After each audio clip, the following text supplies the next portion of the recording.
So hey guys welcome to my new blog. तर आता मी उठलेलं आहे. आज जरासं लेट झालं उठायला.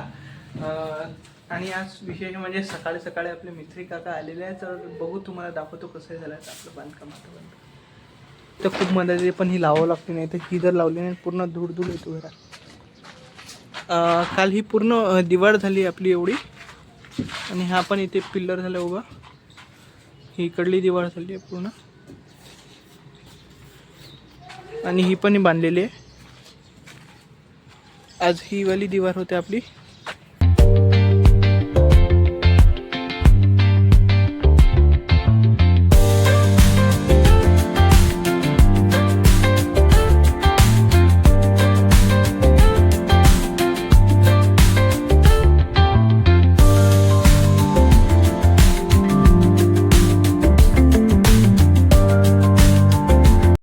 आता मी दुकानात आलो आणि सर्वात पहिले मी हे मागचं काम केलेलं आहे. पूर्ण माल पद्धतशीरपणे लावलेला आहे. बघून घे कसं दिसतंय. मस्तपैकी कलरफुल दिसतंय. आणि हे मस्त छोट्या बॉटला खाली लावल्या आणि मोठ्या बॉटलला वर लावलेलं आहे. आणि त्याच्यावर सर्वात जास्त 1 लिटर एकदम वर लावलं आहे. हे बघा गाईज, हे आहे आमच्या उमरीतले नन्हे मुलं, जे की आज होळी आहे तर त्यानिमित्त गौऱ्या विकत आहे. तर मित्रांनो, आता मी आलो आहे दुकानात ना, आणि आज तुम्हा सर्वांना होळीच्या हार्दिक शुभेच्छा. तर आज आपण संध्याकाळी होळी पण पेटवू, मस्तपैकी मोठी होळी पेटवू. कारण की आपल्या बाजूचे दादा पण आहे ना, ते पण आपल्या इथे येणार होळी पेटवायला. अरे मी इकडे बाहेर तुम्हाला बांधकाम दाखवायला आलो होतो, पण मिस्त्री काकाच गायब आहे इथे सध्या. त्यांनी ही एवढी दिवार पूर्ण कंप्लीट केली. झालंच तरच ही पण दिवार कंप्लीट आणि ही पण दिवार कंप्लीट करणार ते. हेच आता आपण किचनमध्ये आलो आहे आणि मम्मी आता स्वयंपाकाची तयारी करत आहे. आज बनवत आहे भाई मशरूम. हे आहे ना, मला वाटते खराब आहे, पण आहे की मम्मीमध्ये कधीच खराब नसते. असं मम्मी असंच असते काय? मी तर खराबच समजतो बाई, पण हे खराब नाही आहे, हे असंच असते. तर मित्रांनो, आता होळी पेटवायचा टाईम झालेला आहे. मम्मीने हे ताट सजावलेलं आहे. हे सर्व होळीचं सामान आहे. नारळ आणि हा नैवेद्य, ही गाठीच म्हणतात ना. आणखीन खाली गौऱ्या आणलेल्या आहे. मी ही धूपबत्ती आणि रांगोळी घेऊन चाललो आहे. तर चला तुम्हाला खाली दाखवते कशी तयारी करतो. आपण आहे ना एकदम पुढेच, अंगणाच्या पुढे होळी पेटवत आहे. हे मी गौऱ्या घेतल्या. मी ताई लायब्ररीमध्ये गेलेली आहे. मी ताईला कॉल केलेला आहे की लवकर ये म्हणून, आता होळी पेटवत आहे. तर ताई पण निघाली असणार लायब्ररीमधून, ती थोड्या वेळात पोचणारच. मम्मी मी दरवाजा बंद नाही केला यार. ठीक आहे. आणखीन हे बघा गाईज, गौऱ्या किती सारे आलेले आपल्या इथे. हे 2 कट्टे भरून गौऱ्या आलेले आहे. आपल्या दुधवाल्या काकांनी आणलेल्या आणि काही सुद्धाराने आणलेले आहेत आपल्या. हे इथे बाहेर आहे ना, आपण अंगणात इथे. तर गाईज इथे हे मम्मीने पूजा केली आहे, दिवा पण लावला आहे. इथे होळी तयार झाली आहे. हे बाई कशी असं यांना काय चटका तळला का आधी.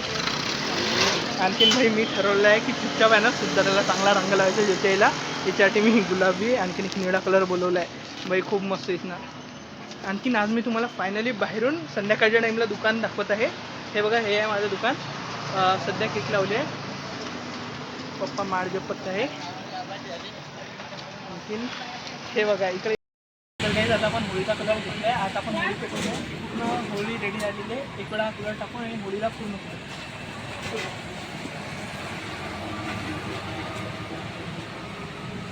तर गाईज तिलक करता आता मम्मी.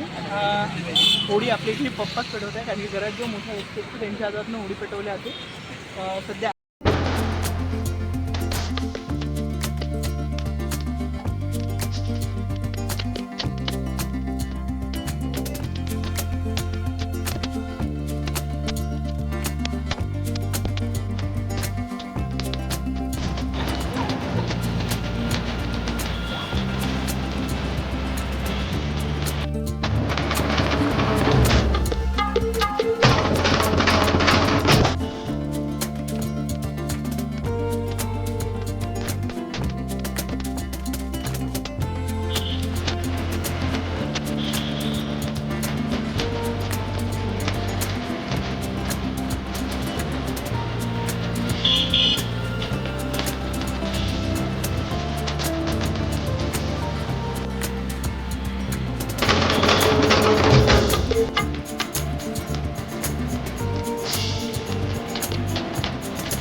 तर मित्रांनो आता हा इथे याला कापड गुंडाळत आहे, म्हणजे कापड गुंडाळल्याने ही जी पिंड आहे यात फिट.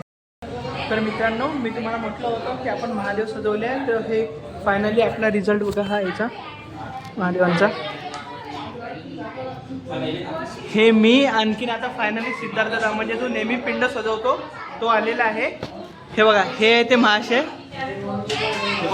हे बघा हे बघा बघा बघा हे अशी मंदिरातली आमची मस्ती राहते. हे हिला पाणीपुरी खाऊ घालण्याच्या चक्करमध्ये लेट झालं गेले. नाव काय तुझं? तर काही हे बघा आमची होळी झालेली आहे.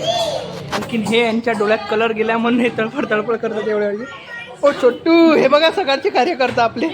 गाईज आता आम्ही पूर्ण मंदिरात होळी खेळलो आणि हे बघा आमची रंगरूप कशी झाली आहे. हे बघा वहिनी बा हे भाई जय बोल ना.